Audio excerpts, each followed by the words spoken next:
On parle souvent de la fiction qui rejoint la réalité et là de plus en plus c'est le virtuel qui se confond avec le réel. Stéphane Corr, bonjour. Bonjour Alexis. Parlons d'un magasin de vêtements aux États-Unis qui a choisi une ambassadrice pas comme les autres, CGI.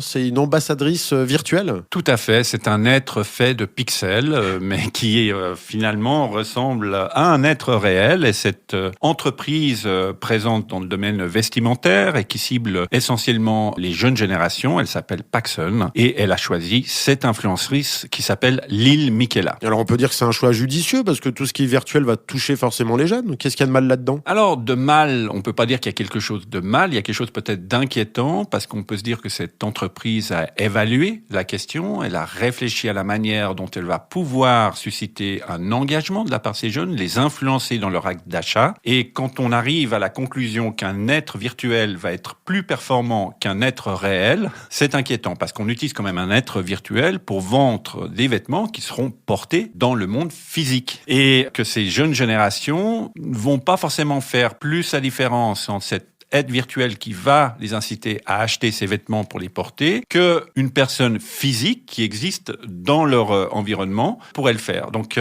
il y a dans cette capacité de discernement des questions qui sont importantes sur leur aptitude à pouvoir faire la différence entre le virtuel et le réel. C'est-à-dire entre un être qui, dans ce cas-là, est virtuel, mais qui appartient bien sûr à l'environnement numérique, et une personne qui est présente dans le monde physique, même si elle utilise quelques filtres à travers Instagram ou TikTok. C'est une question qui est fondamentale par rapport à l'émergence de plus en plus forte de la réalité virtuelle et des potentiels métavers qui vont venir dans le futur proche. Et comment on peut aider ces jeunes et puis par la même occasion nous Alors, aider ces jeunes, c'est la littératie numérique, c'est la formation, c'est l'apprentissage à l'esprit critique, à la capacité de discernement, le développement de la capacité de discernement au sein de l'enseignement. Donc, il y a déjà des mesures qui ont été prises, mais il faut que ces mesures soient renforcées. Il faut vraiment que ce soit une matière à part entière dans les écoles pour pouvoir vraiment évaluer cette information avec la distance critique nécessaire. Après, on a le droit d'aimer, on a le droit de préférer, on a le droit de tout, du moment qu'on est conscient de ce qui est la réalité, de ce qui est la virtualité, de ce qui est du numérique et comment le numérique s'intègre dans notre réalité